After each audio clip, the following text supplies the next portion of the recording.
Hello everybody, my name is Happy and I'd like to welcome you all to my History Reaction channel. Today we'll be taking a look at the election that ruined everything and if it never happened by Alternate History Hub. This is actually a suggestion by one of my viewers, and because I already had Alternate History Hub on my list of channels that I wanted to include in my reactions, I decided to go ahead and let's just make this one happen. As always, I will have a link to the original content in the description down below. Please consider heading over to Alternate History Hub if you like what you see here and show them your support. We do want to encourage original content creators to keep making these wonderful videos for us. With that said, alternate history can be a fun topic to explore as long as we understand that it is a what-if scenario. And depending on what all we're changing, it can get very nebulous and get into the territory of, it's basically theory, it's ideas, it's opinions. They can be informed ideas and opinions based on previous evidence, but we'll never know how one change is going to impact everything else that's in play at that time. So for every change we make, there can be so many other things going on that it may throw things off the track, it may not really change much at all, or it may go in a totally wildly different direction than anybody would have expected. So we have to take everything with a grain of salt and just have fun with it. But it is useful to do alternate history scenarios because it helps us think about events and how they interlink. It's useful for getting a better feel for the circumstances that are leading into this and where they could have gone. So it's fun, it's entertaining, but we got to be careful about any conclusions we draw from alternate history. I should think that's pretty self-evident, but I just want to make sure we're all on the same page there. Take it all with a grain of salt. If somebody disagrees, that's great, that's fine, because nobody has the right answer when it comes to alternate history. Anyway, let's just go ahead and get in this and see where this goes. This is a 30-minute video, so I will probably end up breaking it into two parts, just because I tend to ramble a lot, as you can tell, because I'm rambling right now. And I don't want any of my videos to get over an hour if I can help it. And I prefer to aim for 20 to 30 minutes, ideally.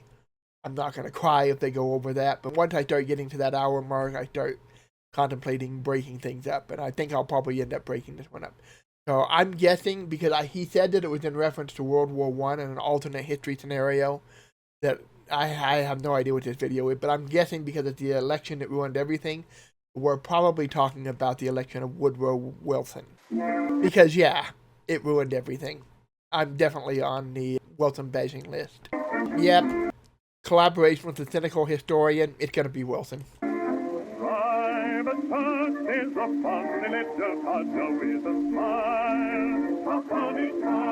Woodrow Wilson changed everything. No, wait, don't click off. He really did. We seem to have this idea that the more famous presidents are only so famous because they were the most influential. No, I would say it's more the times that define the great presidents than it is the men themselves, to some degree at least. I mean, you have to have the right person at the right time, but would we remember Lincoln the way we do if it hadn't been for the Civil War? Probably not. Would we remember Roosevelt as much as we do if it hadn't been for the Great Depression and World War II? We'd probably remember him, if nothing else, for the number of times that he re-won elections, but would he have re-won all those elections if it hadn't been for the Depression and World War II? For good or bad. But there have been a few cases, simply due to the span of time, some presidential legacies sort of just get swept under the rug, forgotten by the public, yes, with most never knowing the good, or as we'll eventually get into, the really, really bad. James K. Polk, as an example, is one of the least thought of presidents, alongside good old John Tyler or Martin Van Buren. Yeah, but if you put it in terms of presidents who achieved everything they promised they would receive, Polk's one of the best in those terms. But Polk was actually incredibly influential, being the main politician behind annexing Texas, going to war with Mexico, and taking half of its land under manifest destiny. But it was the 1840s, so who cares now? Woodrow Wilson got the same treatment too. To the common public, he's really just remembered for World War I and those 14 points you had to study in high school.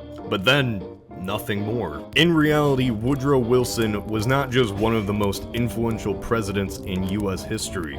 His policies and strange philosophies defined the 20th century. They did. And the international problems we face today.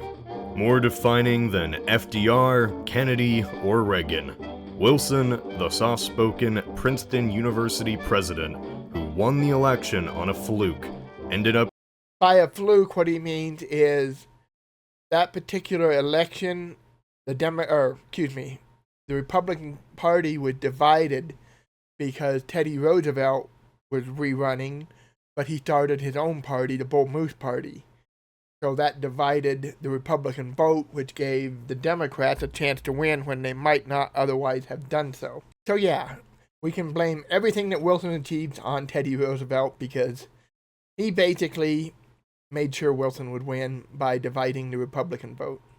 Causing every single event after World War I. I think Cypher, the cynical historian, puts it the best. There is a new party, which it is... I know where this is going. Wilson! And hopefully by the end of our time together, you dear viewer have had that same reaction too. I do, all the time. Want to imagine an alternate timeline. A thought experiment, if you will. One where Woodrow Wilson never became president of the United States. Never sat in office in one of the most important crossroads in American history. I don't want to talk about Not just American history, world history, because so much of the 20th century is defined by World War I. about literally every single thing Wilson has done right now, but before we learn about his policies, well, let's learn about the man. I think this guy is the worst president in US history. Seriously. He left the country far worse than he found it, and his pernicious positions and policies perpetually pollute our politics to the present. See what I did there? Yes, Oh boy. I love alliteration, but Blue Jay does it better. Sorry, Cypher. Now we've got him started. Oh, I could go on, but to cut it short, Woodrow Wilson instilled a new form of imperialism called Wilsonian interventionism that the US continues. He segregated the federal government, helped foster the second KKK through his historian credentials, expanded the executive branch's powers to tyrannical proportions, and soured relations with several emerging nations. Yeah, so let's talk about a little bit of that. So, he famously airs the Birth of a Nation film at the White House. If you're not familiar with the Birth of the Nation, it is basically a love letter to the KKK and the Confederacy. I don't know of any better way to describe it. And Wilson loved it. He promoted it at the White House. He actually contributed to the movie. Some of his quotes were used in the movie. And yeah, that kind of green lights the return of the KKK. It had kind of died off thanks to Grant's efforts, largely Grant's efforts during the 1870s. He fought to suppress the KKK. They had more or less died out. I mean, they were still there, but they were not nearly as prolific as they had been.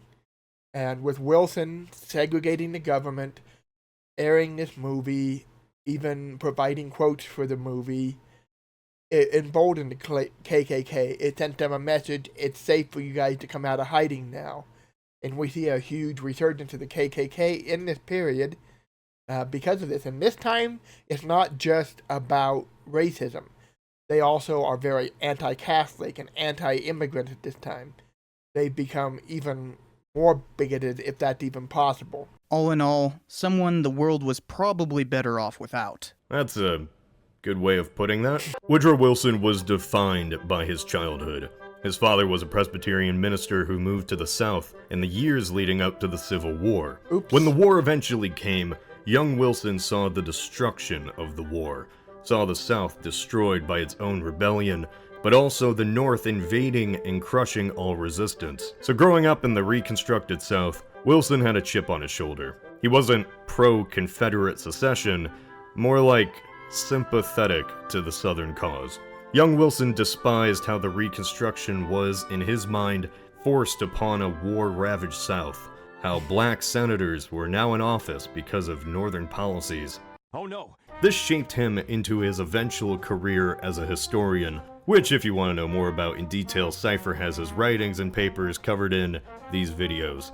The main thing that Wilson subscribed to when looking back on the Civil War was that good old-fashioned lost cause mentality. Sorry, had to pause there for a moment. I was having a sneezing fit for some reason. Just carry on. The idea that secession wasn't over simply slavery, but also over taxes and states' rights. It wasn't just an opinion that the general public had, it was an actual movement that was influenced by historians with, sympathies.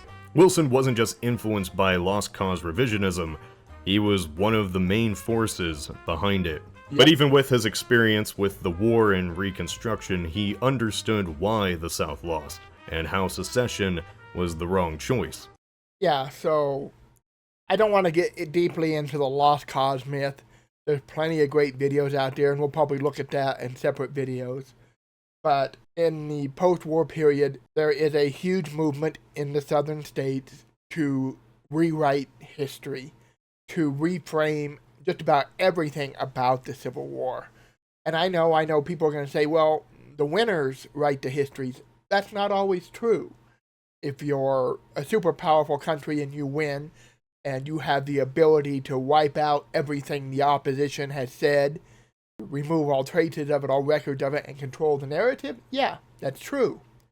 In a democracy where the enemy is yourself, because we're talking about a civil war, and we're talking about a period where we've welcomed these people back among us, we have said you have rebelled, we will take you back into the Union because you never should have left in the first place, and especially early on, a lot of them are pardoned right away, and those who aren't pardoned right away do eventually get pardoned, most of them.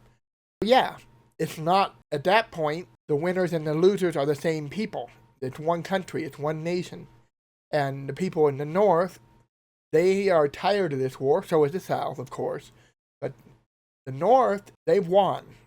They have no agenda to push. They have no reason to keep fighting, even if that fighting is now in the documentation of what happened. You do have your radical Republicans, you do have your staunch abolitionists who are going to keep fighting, but the bulk of the North was ambivalent towards slavery. The only thing they cared about was their southern brethren were traitors. They had rebelled against the country. They had fired on the country. They weren't as invested. Now, down in the South, where you've got Reconstruction going on, you've got all these racial tensions, you've got all these riots breaking out, you've got a military presence down there to keep order. It's right on everybody's mind, first and forefront, and because they've lost, they do have this reason to keep pushing back, to try to reframe the story, to make themselves look and feel better. Again, I don't want to get deep into this, but a great example is the whole states' rights things, because when I was in school, that was a big push. Oh, the Civil War wasn't about slavery, it was about states' rights. Well, that's, no matter how you look at it, except for maybe the biggest stretch possible, that's just not true. For the North, it was about keeping the Union together, first and foremost.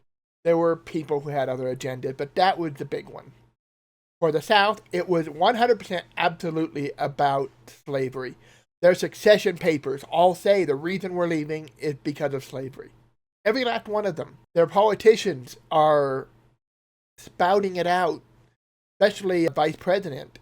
He's just going off about how this is about our right to own slaves. Later, he's going to reframe that and say, it wasn't about slavery, it was about states' rights.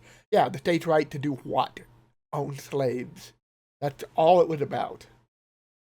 Now, was everybody in the South fighting for slavery? No. A lot of the people in the South were fighting to preserve their way of life. Most Southerners weren't slave owners, but they kind of had to, once the war started, they're defending their home, they're defending their way of life, because if the plantation system collapses, they're going to be struggling. And in addition, there is the racial component, and that is true on both sides. What do you do with all these freed slaves? We don't want them among us. We certainly don't want them breeding with our people. So you got all this going on, but this whole idea that the winners write the books, write the history, create the history, just doesn't apply here. Because the losers had the incentive to reframe it. The winners really didn't have the motivation to fight back against that aspect. And as a result, folks like Wilson and some of these early Southern historians really get to reframe the narrative. Oh, it was about states' rights, or it was about this, that, or the other, anything except what we know it was about because they themselves told us. Look at the secession papers. Look at the early Confederate state constitutions.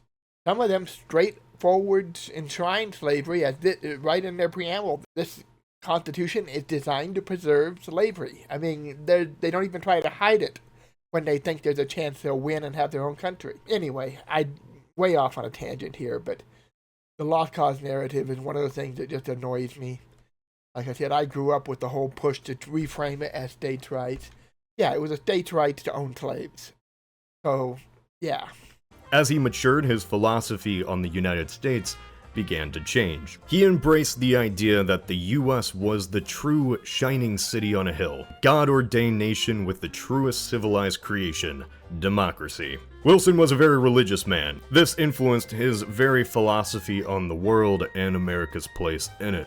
He had a very my way or highway approach. If you disagreed with his opinions, even if it was, hey, I'm Chinese, I think I know a bit more about what my people want than you, he'd just think, you were wrong, and shut down the conversation. The American ideal was ordained by God, and anyone else was just wrong. It didn't help that Wilson really didn't have that good of a grasp on how the world actually worked, which didn't make him the most influential or popular when trying to tell his ideas to a Europe which went through 4 years of war. Finally, now that we got all of that out of the way, let's theorize that possibility. What if Woodrow Wilson is not elected? First, how does this happen? Very easily. Wilson only won the presidency because the election was split 3 ways. Taft for the Republicans on one side, Wilson with the Democrats on another, and Teddy Roosevelt running for the party he created, the Progressive or Bull Moose Party. Roosevelt actually was almost nominated as a Republican candidate, almost dethroning an incumbent president, and if he had stuck the course, he might have actually won the Republican nomination. Roosevelt and Taft fought one another and split the Republican vote. And as history has shown time and time again, splitting the vote just leads to, well, the other guy getting it. Wilson got the majority and became president. If Taft simply didn't run for office again, or if Roosevelt and his coalition overthrew him in the 1912 Republican National Convention, Roosevelt would run as the Republican against Wilson. And in a race between Teddy and Wilson, well, we all know who would win. Wilson only got 42% of the popular vote. Alternate 1913. The world is on the cusp of war, and Theodore Roosevelt begins his 3rd term as president. And this would be the term that he knew would define him as a global leader. You see, the election of 1912 was probably the most important election in American history. Wilson and Roosevelt had staunchly opposite opinions on where the US should stand once the Great War began. Wilson wanted absolutely nothing to do with the war, which seems reasonable. It was an opinion shared by most Americans. Why get involved into the most deadly conflict in human history that seemed to be fought between bickering neighbors? But Wilson had his own, well, Wilson reasons for doing so as well. Remember that shining beacon ideal he had? That America was the start of a new age of civilization? He saw war as the antithesis to this great democracy, against European countries, that was. Wilson was actually pretty lax when it came to the US intervening in Latin America, or nations in his mind not developed enough for democracy. When this war was to be over, he dreamed America would be the mediator between the two sides, and create a middle ground as the moral leader for the West.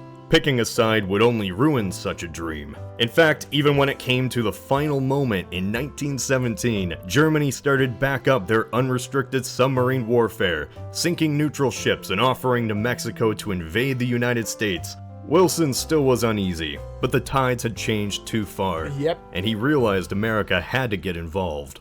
But this time, with a twist on his original idea. America still would retain its moral character while going to war, but only because it wasn't fighting for petty reasons like Britain, France, or Russia, but to make the world safe for democracy. Sound familiar? By the time that 1917 rolled around, Roosevelt had practically ripped out his mustache while demanding for the US to go to war. After the Lusitania was sunk, Roosevelt knew that war was inevitable and wrote furiously that Wilson was a coward for being so indecisive. You see, Roosevelt was a polar opposite opinion. He wanted the US to get into the war to show that it was a real global power. He saw the Great War as an opportunity to finally flex some American muscle and change the globe through force. Now I know that sounds bad for the US to get itself involved purely to show off, but if Roosevelt was actually president and really did get America into the war by 1915, ironically, most of the pains and sufferings of the 20th century as we know them might not have happened. So, we're going with Teddy Roosevelt as president during World War I. That should be interesting. So, with Teddy, I can see this being a pretty interesting divergence. Teddy, yes, he was more of a go-getter, he was more aggressive, he was certainly agitating for them to get into the war. Now, as they already pointed out, the people at the time were very much against entry into the war, and that probably would have worked against Roosevelt a bit. On the other hand, Teddy Roosevelt knew how to use a bully pulpit. He knew how to get in front of people and sway them to his side. I think he could have done it. I know, it's weird, but here's the thing about idealism. It's idyllic. Wilson wanted a world without war, where America was this bastion of morality, but people don't work like that, and his idealism turned into something far worse than just colonial squabbles. The Lusitania sinks in this alternate 1915. I have no doubt that if Teddy was president, the United States would have mobilized for war within a few months. Now I say mobilized. This was 1915. Even after declaring war, it still took months for troops to be ready, supplies to be organized, and men shipped over the Atlantic. In our timeline, even though the US entered the war by 1917, they really didn't flood in until 1918, by the time the war was ending. So the next few months for Roosevelt would be the hardest of his political career. Not only would he need to convince Congress to declare war, but also the American public, who even then were still not interested in sending men to die in a European war. Could he have... Yeah, so that's basically what I was saying, and I saw that they put the word bully in there, and that's what I was saying. Roosevelt's the one that coined the term, excuse me, bully pulpit. He was really big on the idea that if you have the office, if you've got the power and the authority, then you can use your position as a way to get in front of people and to sway them to your side. Done this, and that's the problem with hypotheticals. It's very plausible he could have, but also there isn't a true way to know. Wilson was actively putting out any fires for war when in office, and it cost him politically. So perhaps the opposite happens with Teddy, who tries to stoke what little flames in America there was for war and revenge. I think he could make a convincing argument for why the US should get involved. Teddy always boasted about America's hardworking nature when faced against an adversary. Because of that sinking, the US began contributing aid to the Allies, so it might not have taken so much to simply go that extra mile. Just as one would wish to secure their ships from the pesky Krauts, so should one secure themselves while traversing the internet. What are the internets? I don't know, but I do know that this video was sponsored by NordVPN. Okay, I love that they're doing this as an old-style newsreel. Perfect, I love it. VPN.com/Althist. A VPN is a virtual private network. Basically, what NordVPN does is it secures your information through it whenever you go online. By accessing a private network with military-grade encryption, you can protect yourself. They have thousands of servers from 60 countries that you can access, and with a simple interface, it's easy to set up. Say I want to have a new address from Britain. Well, I can do that. India, too. So many options. And it works on any iOS or Android phones, and Windows or Mac for computer. For a limited time, get 75% off a 3-year plan at nordvpn.com/Althist. This special offer makes your subscription just $2.99 per month, so you can browse securely on all your devices. And for a short time, use code Althist to get an extra month of Nord for free. Now, back to our scheduled talking picture. Alright. By 1916 in our timeline, both sides had stalemated. Germany was running out of options as a British blockade slowly strangled its economy and resources. However, France, Britain, and Russia weren't faring too well either. Both sides expected the war to be won by now, but the meta of the time was really imbalanced, favoring defense instead of offense. Railroads and machine guns allowed for trenches to be well defended and impossible to retake since both sides were practically even. On the Western Front, all that really needed to happen was one other nation to get itself in and push the scale in the Allies' favor. Britain, France, and Russia knew that, which is why Wilson's constant "I'm above this" approach really rubbed them the wrong way, especially when it continued as the US was in the war, but we'll get to that later. The Americans didn't fight as much in World War I in reality, but they were a welcome sign to breathe new life into the Allied effort, just enough to push the Germans, who already won in the East, into mutiny, rebellion, and finally, armistice. And that does bring up an interesting point. If America enters the war early, does that take some of the pressure off the East and off of Russia, which might play a role in their upcoming revolution? If they're not getting trounced so badly on the Eastern Front, if they've got the pressure pulled off of them, they manage to hold together, they don't take without all those casualties that they take? Or does, like, the Brusilov offensive push through and knock Austria-Hungary out of the war because now we have more troops on the field early on? Yeah, I didn't even think about that, but yeah, does this impact what happened over on the Eastern Front with Russia if the United States gets in early? Because it can have a pretty significant effect on whether they end up with their revolution or not. And even if they still do, which is possible, because there was a lot more to that than just the war going on, does it turn out the same way it does? Does Germany send Vladimir Lenin back to Russia if the United States jumps in early?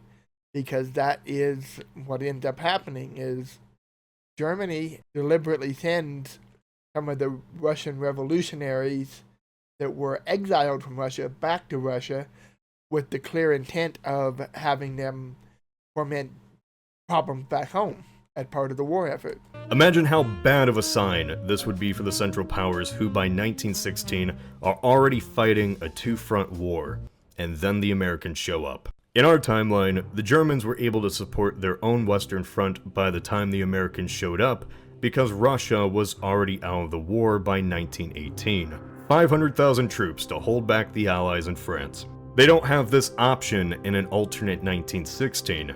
They simply don't have enough men to hold back both sides. If Germany tried to hold back a break in their Western Front by sending troops from the east to reinforce, this could be the relief that the Russians needed in 1916 to buy themselves some time or even make gains in the war. Speaking of which, the Russians were woefully— I'm glad they're going here because, something that I thought of right away when I saw the image of the Russia going communism earlier. Under-equipped and technologically backwards compared to Europe. So there is no steamroll with mechanized tanks like in World War II. Any gains would be slow, but they would be gains. Germany would fall back mostly because of the pressure from the West. Victories, any at all, I don't think would be enough to help the Tsar keep his position. Even with the US involved, I could see the war going into 1917. A 1917 which created food shortages and a harsh winter for the Russian populace.